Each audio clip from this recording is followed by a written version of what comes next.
গোপালের সাথে মহারাজ কৃষ্ণচন্দ্র একবার বেড়াতে বেরোলেন।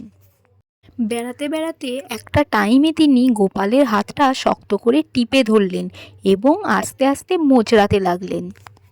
গোপাল তখন বলল, মহারাজ আমার হাত নির্দোষ, ওকে দয়া করে রেহাই দিন। মহারাজ তখন বলল, আমি তো ছাড়বো না, তোমার ক্ষমতা থাকলে তুমি ছাড়িয়ে নাও। গোপাল তখন বলল, সেটা বেয়াদবি হবে না মহারাজ।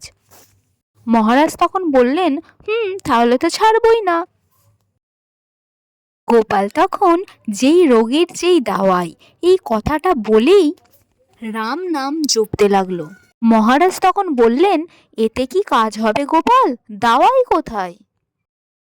গোপাল তখন বলল, এটাই তো মোক্ষম দাওয়াই মহারাজ। মহারাজ তখন বললেন, মানেটা কি? কিছুই তো বুঝলাম না। গোপাল তখন বলল, আসলে মহারাজ, পিতামহ প্রপিতামহের আমল থেকেই তো শুনে আসছি রাম নাম জপলে নাকি ভূত ছাড়ে।